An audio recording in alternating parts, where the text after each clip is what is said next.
Bertemu kembali dalam Buletin Awani Khas bagi kami bawakan bagi mengikuti perkembangan terkini proses penamaan calon bagi pilihan raya kecil Don Slim dan bersedia di talian ketika ini menerusi Skype bagi mengulas lanjut adalah Dr. Umur Atiyah Ahmad Zakwan, pensyarah kanan di Pusat Pengajian Undang-Undang Kerajaan dan Antarabangsa Universiti Utara Malaysia UUM.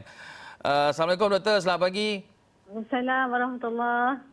Doktor, baik, alhamdulillah. Pertama sekali, Doktor, kita lihat Don Slim ini merupakan ataupun PRK Don Slim ini pilihan raya kedua yang diadakan dalam keadaan kita berhadapan dengan pandemik COVID-19.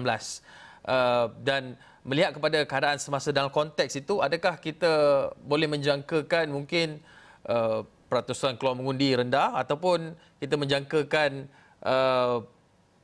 penguasaan parti yang menyandang kerusi itu sebelum ini? Okey. Kalau kita tengok kan, kalau PRK Cini tempoh hari, turnout voters not bad, dalam 70% lebih. Jadi saya merasakan walaupun kita dalam PKP ni lagi, saya rasa ini tidak menghalang pengundi untuk keluar mengundi. Jadi saya juga melihat dalam range 70% jugalah kita akan dapat voters turnout. Kemudian dari segi PRK kali ini kan ditunggu-tunggu. Kerana di first time kita akan tengok parti baru bertanding kan, parti Pejuang, Tun M. Ya, jadi maksudnya di sini saya rasa bukan sahaja pemerhati di luar sana, tetapi juga voter sendiri saya rasa dengan kombinasi Muafakat Nasional di situ, parti baru di situ. Jadi saya rasa ni boleh memberi orang kata push factor untuk orang keluar mengundi. Doktor, kalau kita lihat di Don Slim ini merupakan kira pekan kecil dan adakah isu-isu di peringkat federal dengan apa isu yang dimainkan oleh parti baru iaitu Pejuang yang meletakkan calon bebas dan juga isu yang melingkari di antara kerajaan Perikatan Nasional dan juga Pakatan Harapan. Adakah ini akan mempengaruhi sentimen pengundi ataupun isu setempat ataupun isu ataupun kriteria calon itu yang akan menjadi penentu kepada ke petak mana kertas undi itu akan ditandakan? Okey. Kalau tengok dari segi kredibiliti calon, saya rasa kedua-dua, tadi saya ada tengok juga ada calon baru, calon bebas yang seorang lagi. Jadi yang kita tengok calon so far ni memang dari segi latar belakang dia bagus, dua-dua kredibel, anak Perak, sorry. Jadi saya rasa di situ kita dua-dua parti dah settle lah.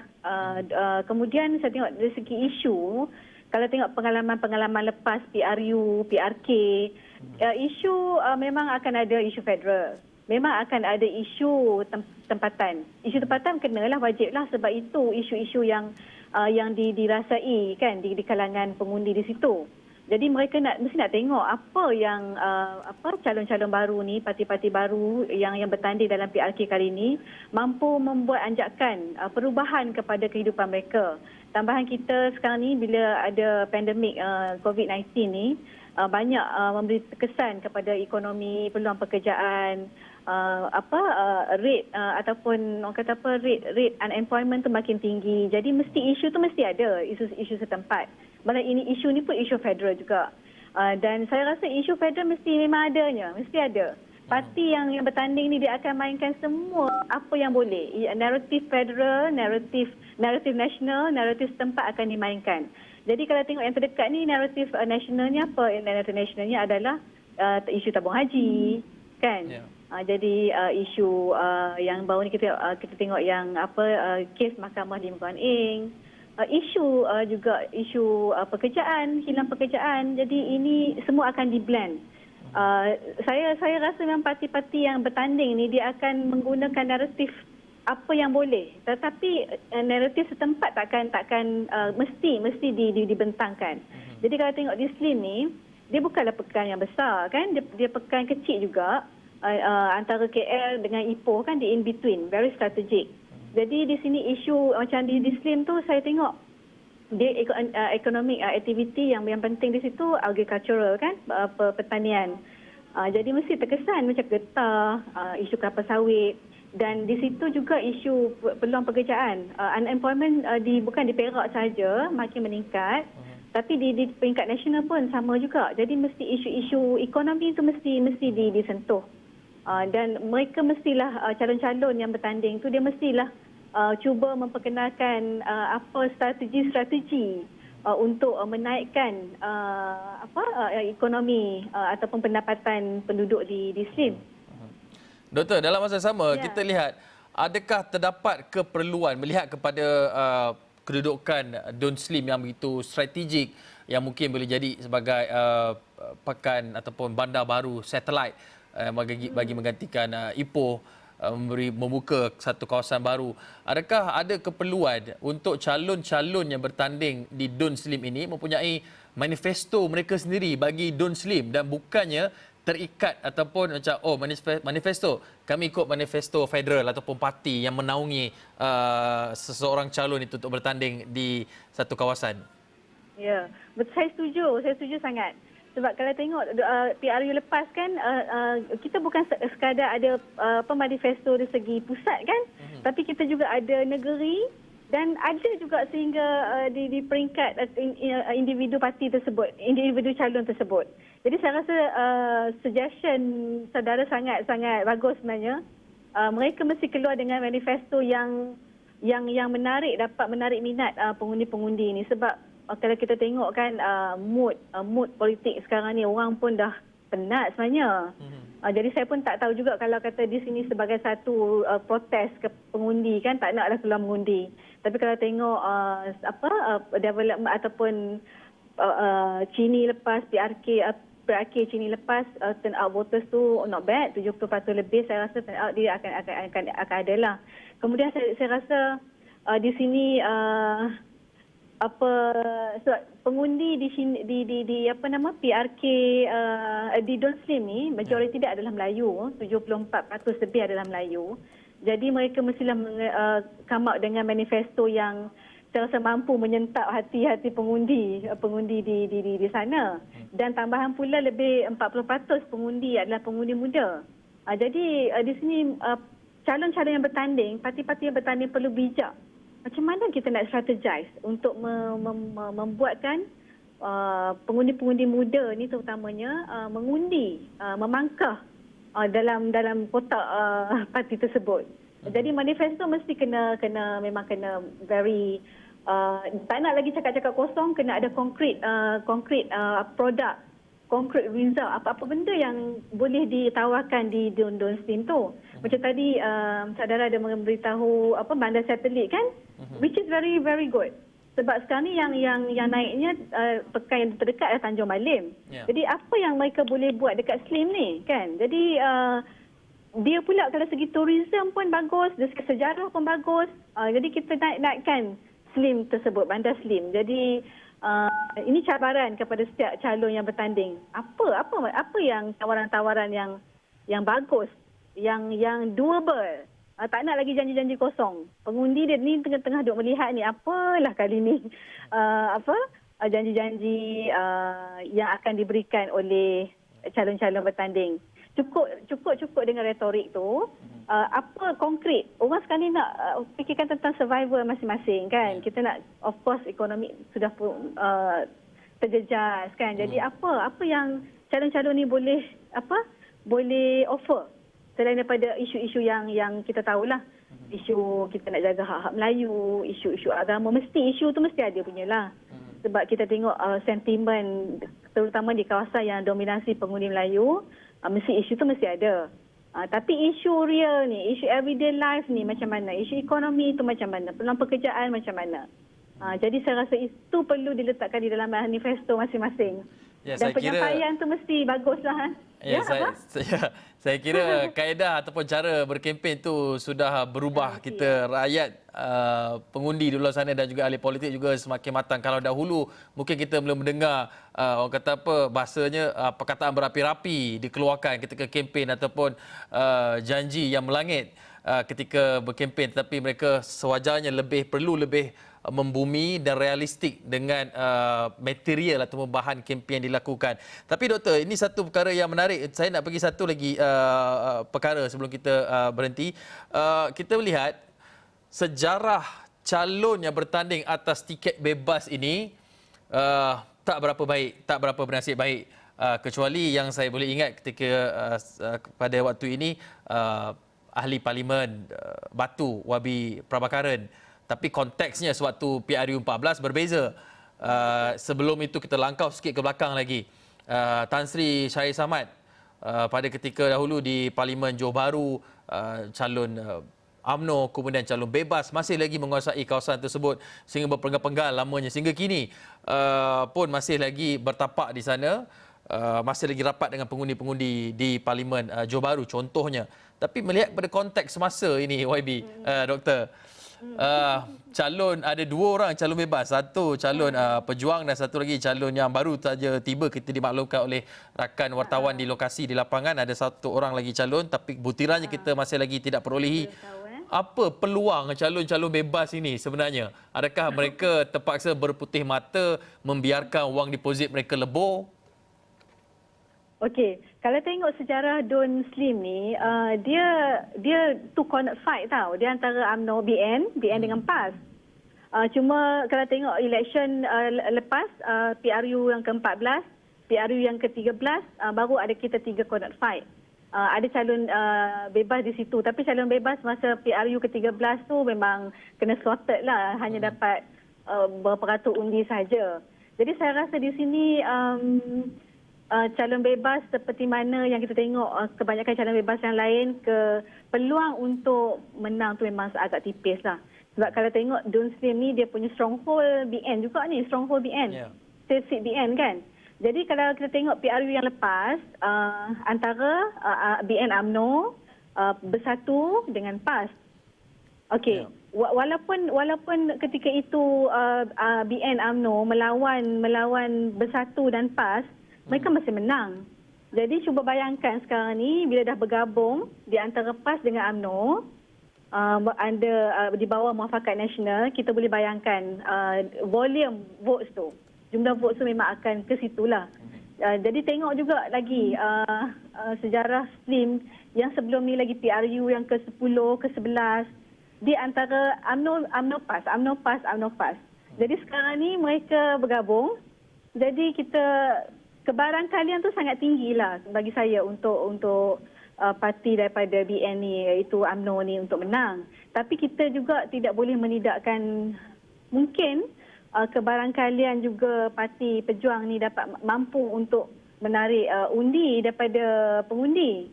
Tapi orang kata apa, it's a testing ground lah untuk parti Tun M ni. Sama ada dia diterima oleh pengundi-pengundi di Don Slim. Saya rasa Tun M, Saya tertarik dengan testing ground untuk menguji kekuatan parti pejuang ini. Adakah ini kita lihat, kita semua maklum Tun masih lagi walaupun bukan lagi seorang Perdana Menteri, tapi beliau mempunyai reputasi yang tidak perlu kita ceritakan. Kita semua tahu mengenai reputasi Tun Dr. Mahathir Mohamad. Tetapi untuk bangkit berkali-kali, Perdana Menteri pertama, Perdana Menteri kedua, kemudian cuba bangkit untuk kali ketiga. Adakah sokongan itu masih lagi kuat melihat kepada setback yang wujud apabila kita lihat ramai ada beberapa cabang atau pembahagian dalam Parti Bersatu ini sudah keluar parti. Adakah ini memberi indikasi yang berubah-ubah mengenai tahap sokongan Dr. Mahathir? Okey. That is a valid point kan. Saya pun ada juga memikirkan tentang perkara ini. Tun M, kita jangan underestimate the power of Tun M. Walaupun ada pihak-pihak mengatakan Tun M dah hilang grades dia. Tapi sebenarnya tengok resilient Tun M sebagai seorang negarawan, kita tak boleh tidak menidakkan lah. Tetapi di sini, saya pada pandangan saya, Tun M ni dia cuba mungkin untuk menarik pengundi-pengundi bersatu. Kan, jadi dari segi kita tengok dalam media-media pun ada dilaporkan ramai juga penyokongan-penyokongan pengundi-pengundi bersatu, ahli-ahli bersatu keluar untuk menyertai Tun M. Itu kita tak menidakkan. Kemungkinan Tun M akan dapat undi daripada ahli-ahli bersatu. Tetapi masalahnya ekosistem di Dawn Slim ni, kekuatan UMNO dan PAS juga dahsyat juga lah. Kita tengok rekod-rekod kan daripada PRU yang lepas, PRK yang lepas, PRU yang lepas, minta maaf. Memang voters tu kita nampak solid kepada UMNO dan kepada PAS. Jadi sekarang ni bila dah bergabung, dia akan menjadi satu combo yang sangat kuat sebenarnya untuk berlawan dengan parti-parti lain lah. Jadi di sini parti Tun, dia boleh mendapat orang kata sokongan daripada bersatu. Kemungkinan ada yang menyokong dia dan juga penyokong-penyokong pengundi muda. Pengundi-pengundi atas pagar ni. Jadi Tun M kena leverage lah, dia kena ambil peluang bagaimana untuk menarik perhatian pengundi-pengundi muda yang kebanyakannya saya rasa pengundi atas pagar. So manifesto tu kena strong. Jadi kita manifesto mengenai isu yang sedang kita depani sekarang ini adalah ekonomi. Kita berhadapan dengan pandemik COVID-19 yang secara tak langsung, yang secara langsung sebenarnya menjejaskan pendapatan dan ekonomi kita. Baik, terima kasih Dr. Ummu Atiyah Ahmad Zakwan, pensyarah kanan di Pusat Pengajian Undang-Undang Kerajaan dan Antarabangsa Universiti Utara Malaysia UUM, berkongsi pandangan mengenai pilihan raya Dawn Slim. Baik, buletin awani khas berhenti rehat seketika, kembali selepas ini.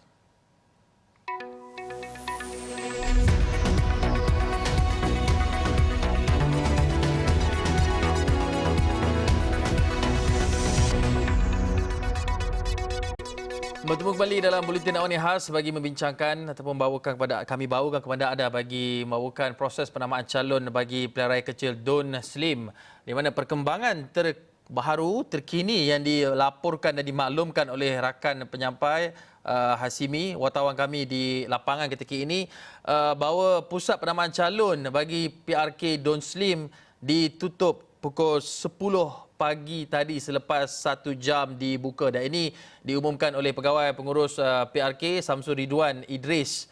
Dan sekarang ini kalau PRK Dawn Slim mempunyai 3 orang calon yang sudah pun menyerahkan borang pencalonan. 1 Barisan Nasional iaitu Muhammad Zadi Aziz, dan 2 calon bebas. Calon bebas 1 parti baru yang diumumkan iaitu Amir Khusyairi Muhammad Tanusi, dan seorang lagi calon S. Sintara Serakara yang muncul pagi tadi di pusat penamaan calon. Dan ini akan diumumkan sebentar lagi dan mungkin dalam pukul 10.30 pagi nanti. Tapi sebelum itu kita nak melihat kepada memahami pilihan raya kecil Dawn Slim ini. Kita bersama dengan Profesor Dr. Siramurugan Pandian, pensyarah kanan Sosiologi Politik Universiti Sains Malaysia USM. Selamat pagi, Doktor. Selamat pagi, Kim. Selamat pagi, Doktor. Doktor sekarang ni berada di ground, di lapangan, di Dawn Slim itu sendiri, dan melihat kepada keadaan semasa, apa yang boleh kita bayangkan atau boleh kita jangkakan pada pilihan raya kecil Dawn Slim pada kali ini, Doktor? Satu, kita lihat SOP-nya sudah berubah. Kalau kita bandingkan dengan Chini, tadi kami di tempat penamaan calon dan kini kita berada di tempat perkumpulan penyokong. Dan satu lagi kumpulan berada di sebelah sana. Menunjukkan bahawa SOP-nya juga sudah berubah. Tidak ada kemeriahan yang pernah kita lihat sebelum ini, yang kalau kita lihat di mana-mana pilihan raya sekalipun, yang mahu dilihat adalah pertemuan di antara penyokong, bagaimana mereka bersorak dan juga melaungkan sokongan kepada calon mereka. Tapi kali ini itu tidak ketara. Dan yang kedua, jangkaan yang lebih besar dalam pilihan raya kecil ini agak besar, kerana sudah pasti kita melihat pertemuan bukan sekadar di antara satu calon dengan satu calon bebas, tapi calon bebas ini merupakan dari Parti Perjuang yang belum didaftarkan, dan barangkali ini menjadi tempat ujian mereka untuk melihat sama ada mampu untuk meraih sokongan. Kalau kita lihat kepada keputusan pilihan raya umum yang lepas, calon yang bertanding di bawah logo PKR adalah dari Bersatu, yang telah mampu untuk mendapat undi sebanyak 6,144. Dan sudah pasti ini akan diuji di sini, apakah itu akan kekal untuk bersatu yang bersama dengan Perikatan Nasional ataupun bersatu dengan kumpulan Tun Dr. Mahathir. banyak yang perlu kita halusi di dalam pilihan raya kecil ini. Ini merupakan pilihan raya kecil selepas Barisan Nasional, UMNO khususnya, mengumumkan tidak mahu bersama dengan Perikatan Nasional. Ia juga pertama selepas keputusan ke atas pendakwaan Datuk Seri Najib. Bagi Pakatan Harapan, pada awalnya PKR mahu bertanding tapi akhirnya memberikan laluan kepada Pejuang. Apakah mereka akan bersama membantu jentera pilihan raya kecil di sini? Bagi Amanah dan DAP yang pada awalnya menyatakan sokongan kepada calon yang bukan pilihan Perdana Menteri Datuk Seri Anwar Ibrahim, apakah di sini akan wujud usaha untuk menyatukan semula solidariti mereka? Yang penting di sini juga harus kita lihat Pejuang muncul sebagai pilihan yang lain kepada masyarakat Melayu di samping UMNO, PAS, Amanah, kemudian munculnya Bersatu. PKR juga saya melihat serpihan daripada UMNO. Ini adalah yang keenam. Adakah dengan kemunculan Pejuang ini akan mampu untuk menyatukan kedudukan UMNO dan PAS di bawah Muafakat Nasional? Kerana di sini UMNO akan menggunakan tag Muafakat Kita Kekal, bermakna yang mahu diangkat adalah muafakat. Jadi ini antara yang perlu kita halusi sepanjang tempoh kempen 14 hari, Hakim. Doktor, Prof, dalam masa sama selain daripada dinamika parti-parti politik ini, kita juga ingin melihat isu yang didepani oleh penduduk di Don Slim, kerana pilihan raya itu bukanlah sahaja mengenai kekuatan ataupun kebolehan parti-parti politik untuk menonjolkan kemampuan mereka mempengaruhi pengundi, tetapi soal rakyat, soal pengundi di Don Slim itu juga merupakan perkara utama yang perlu diberikan tumpuan. Mungkin daripada pemerhatian Prof yang sudah berada di lapangan ketika ini, apa isu-isu yang sebenarnya melingkari penduduk di Don Slim ini yang perlu diberikan perhatian oleh calon-calon yang bertanding nanti, yang salah seorang daripada mereka pastinya akan dipilih, diangkat sebagai wakil rakyat di Don Slim? Bagi saya, di dalam pilihan raya Dewan Undangan Negeri, lazimnya yang menjadi keutamaan adalah isu tempatan. Artikulasi dan juga naratif berdasarkan kepada isu tempatan akan diangkat berbanding dengan isu kebangsaan atau nasional. Tapi isu kebangsaan akan turut dimainkan oleh pihak tertentu yang barangkali mahu membawa kepada isu yang berkaitan dengan kepimpinan dan sebagainya. Kalau kita lihat Don Slim, kita harus melihat bahawa Don ini merangkumi 17 PDM yang membabitkan kawasan kampung tradisi, kampung orang asli, felda dan juga kawasan bandar. Setiap kumpulan kawasan ini mempunyai kepentingan yang berbeza. Bagi kampung tradisi, sudah pasti isunya adalah perumahan dan juga isu kos sara hidup. Bagi kampung orang asli adalah isu tanah. Bagi felda, sudah pasti isu perumahan dan juga isu kesejahteraan dan kebajikan. Ingat, di sini 57% pengundi adalah pengundi felda yang membabitkan 7 kawasan, termasuk felda Bersaut, Terolak dan sebagainya. Dan saya percaya ia juga akan membabitkan pengundi kawasan bandar yang mempunyai kepentingan tentang kedudukan, tentang ekonomi, kesihatan, upah, nyawa dan juga isu yang berkaitan dengan kos sara hidup, isu tentang kesejahteraan mereka. Jadi saya rasakan isu-isu ini akan diangkat oleh calon, dan barangkali calon juga harus memberikan tumpuan kepada isu yang berkaitan dengan kumpulan muda. Kerana 41% pengundi di sini adalah di bawah 40 umurnya. Apakah isu itu akan diangkat? Malahan kalau kita perhatikan juga hampir 51% adalah pengundi wanita, dan saya percaya isu itu juga harus diangkat. Walaupun waktu yang sama saya akan melihat bahawa mungkin calon Parti Pejuang membawa isu tentang maruah, isu tentang rasuah, isu tentang hak. Apakah naratif di sini akan menjadi pertembungan di antara isu Melayu Islam dengan isu politik maruah? Jadi di manakah titik keseimbangan yang mahu dicari? Banyak bergantung kepada apakah isu sebenar yang mahu dibawa oleh calon. Kerana 75% pengundi adalah pengundi Melayu, 13% pengundi India, 10% pengundi Cina dan juga bakinya adalah yang lain-lain. Jadi saya rasakan ini merupakan lingkaran yang mungkin akan berkait dengan apa yang bakal dimainkan oleh calon-calon yang bertanding. Hakim. Apapun kemampuan calon dan juga parti politik yang bertanding di Dawn Slim ini untuk mempengaruhi pengundi di Dawn Slim, sama ada menggunakan dalam sains politik mungkin menggunakan emosi ataupun menggunakan apa yang disebutkan oleh Prof tadi, perkauman, isu soal agama dan juga integriti antara yang dimainkan. Tapi dalam masa yang sama Prof, kita nak lihat ini merupakan platform ataupun kali pertama sebuah parti yang diumumkan baru-baru ini bertanding di atas tiket calon bebas yang di belakangnya sosok ataupun individu yang sangat berpengaruh, iaitu Tun Dr. Mahathir Mohamad. Adakah PRK Dawn Slim ini boleh menjadi test ground untuk Tun Dr. Mahathir Mohamad menguji kekuatan pengaruhnya?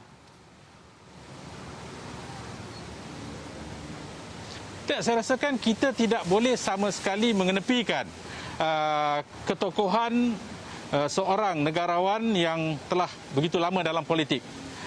Adalah dangkal untuk menafikan kedudukan Tun Dr. Mahathir, dan saya percaya penyokong yang setia kepada personaliti itu masih ada.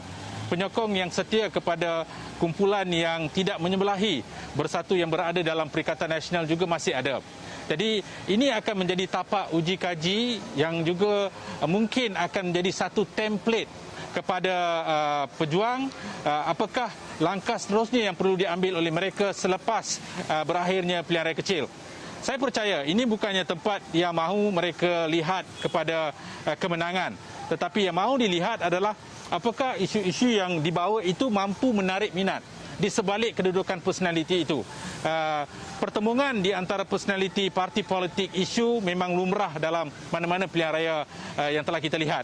Dan saya percaya kedudukan Tun Dr. Mahathir akan memainkan peranan, tapi sejauh manakah mampu untuk menarik sokongan itu akan kita lihat sepanjang tempoh 14 hari, kerana kedudukan yang telah boleh kita lihat sebelum ini adalah bagaimana penyokong bersandarkan kepada kesetiaan pada parti. Kalau kita gabungkan sokongan yang telah diperolehi oleh UMNO dan PAS di dalam pilihan raya umum lepas, ia merangkumi hampir 80% daripada jumlah undi. Dan ini bermakna itulah yang perlu dipecahkan oleh calon bebas pejuang. Dan apakah salah satu nilai tambah yang mahu dibawa oleh calon adalah kedudukan Tun Dr. Mahathir Mohamad. Tahap penerimaan beliau itu mungkin juga akan diuji dalam konteks pilihan raya kecil ini, apakah beliau juga akan berkempen, kerana di sini kita perhatikan juga adalah daripada Parti Bersatu yang keluar dari parti dan menjadi calon bebas. Di situ Tun Dr. Mahathir dan juga pasukan beliau tidak berkempen untuk calon tersebut. Tapi di sini kita lihat kali pertama beliau juga muncul dengan parti baru, dan apakah beliau akan menggunakan tenaga yang ada untuk berkempen. Di sini saya rasakan dilema kepada kedudukan Tun Dr. Mahathir dan calon adalah dari segi guna tenaga dan juga jentera. Apakah di sini DAP dan juga Amanah dan PKR akan turut membantu jentera Parti Pejuang secara keseluruhannya. Itu yang saya rasakan perlu kita turut teliti, di samping melihat kepada kedudukan Tun sebagai personaliti di belakang parti dan juga calon tersebut. Dan sangat menarik apabila ketika pejuang mengumumkan calon mereka sepentas dengan Pakatan Harapan. Dan ini akan perlu kita berikan perhatian. Terima kasih Prof. Tapi Prof, sebelum itu Prof, cakap mengenai kempen Prof, kita nak melihat adakah kita mungkin bakal menyaksikan bahawa kehangatan kempen itu dirasai di tapak tangan kita. Maksudnya adakah kempen-kempen ini akan beralih ke platform digital dengan konteks semasa pandemik COVID-19 dan juga mungkin kadar ketersampaian internet di kawasan di Dawn Slim itu. Mungkin ada pertimbangan platform kempen yang berkesan pada kali ini. Tak, saya rasakan walaupun ada kekangan, keterbatasan dari segi pandemik COVID-19, sudah pasti kempen bersemuka rumah ke rumah itu akan diteruskan di samping kedudukan media sosial. Kita tidak boleh nafikan kedudukan kempen media sosial penting. Kerana sebahagian besar daripada pengundi di sini walaupun berdaftar di Don Slim berada di luar kawasan dan mereka ini dianggap pengundi luar. Apakah mampu untuk menarik mereka untuk datang sebagaimana yang dilakukan oleh Muafakat Nasional di Chini? Kerana akhir-akhir di sana kita lihat pengundi luar lah yang telah hampir banyak membantu di Chini, hampir 8,000 orang. Di sini saya rasakan strategi yang sama mungkin digunakan kerana walaupun kita lihat mereka mengundi di Slim, tetapi barangkali mereka tinggal di kawasan lain, memandangkan Slim ini diletak di antara Ipoh dan juga Kuala Lumpur. Dan mungkin juga kita akan melihat bahawa bagaimana kempen media sosial itu akan digunakan, apatah lagi 41% adalah pengundi di bawah 40 umurnya dan calon juga adalah calon muda. Sudah pasti strategi itu tidak boleh diketepikan, tapi saya percaya apabila berada dalam kedudukan kampung tradisi, kalau kita lihat Ulu Slim, Ladang, Kelapa Bali, kemudian Feldanya, mungkin yang bersemuka itu akan turut membantu untuk meningkatkan populariti calon. Terima kasih Profesor Dr. Siva Murugan Pandian. Doktor, lepas ni jangan lupa minum air banyak, dapatkan air yang cukup. Terima kasih Doktor. Lebih 20 minit berpanas di bawah terik matahari pagi ini berkongsikan pandangan bersama kami di Esra Awani. Doktor, sebelum itu Doktor, sikit saja Doktor. Selepas ini apa kawasan ataupun perkara yang Doktor nak berikan perhatian memandangkan kebetulan orang kata apa, dah alang-alang berada di Don Slim ini. Apa perancangan yang mungkin boleh dikongsi bersama kami di Esra Awani? Hakim, saya sebenarnya orang Tanjung Malim. Saya mengundi di Dun Berang. Di bawah Tanjung Malim ni ada 3 dun. Berang, Slim dengan Sungkai. Rumah saya, rumah orang tua saya dalam 15 minit je ke Slim. Jadi saya nak perhatikan apakah pengundi Felda khususnya masih terikat dengan sokongan tradisi mereka. Saya tertarik kerana 7 kawasan. Dan yang kedua adalah pola pengundian dalam kalangan mereka yang berada di bawah 40. Apakah mereka itu masih terikat dengan kedudukan sentimen politik kepartian ataupun memberikan keutamaan kepada isu-isu. Jadi ini yang mahu saya lihat di samping strategi yang digunakan oleh calon-calon di sini. Kedudukan politik sudah berubah, dinamika politik juga sudah berubah. Apakah Pakatan Harapan akan masih menggunakan jenteranya untuk bantu calon bebas? Apakah Muafakat Nasional akan timbul berbanding dengan Perikatan Nasional? Ini adalah antara penjajaran politik yang sedang berlaku dan barangkali daripada penjajaran itu kita mungkin akan melihat kolaboratif politik gabungan besar yang lain dan itu yang saya rasakan penting daripada Dun Slim ini, Hakim. Baik, terima kasih Profesor Dr. Siva Murugan Pandian, Profesor Sosiologi Politik, Pengasis Politik USM berkongsi pandangan bersama kami di Esra Awani bercakap mengenai isu-isu yang dimainkan ketika kempen pilihan raya Dun Slim ini. Terima kasih sekali lagi dan kepada anda di luar sana, terus ikuti kami di laman web esraawani.com. Ada ruang lapor langsung bagi proses penamaan calon PRK Don Slim dan juga ruangan khas kami wujudkan untuk anda mengikuti segala laporan isu yang melingkari penduduk ataupun pilihan raya kecil Don Slim ini yang kami bawakan melalui wakil-wakil kami di lapangan, antaranya Hasimi Muhammad yang akan bawakan laporan terkini secara langsung dari masa ke semasa. Baik, dengan itu sekian saja Buletin Awani Khas. Saya Hakim Rahman. Assalamualaikum. Salam hormat.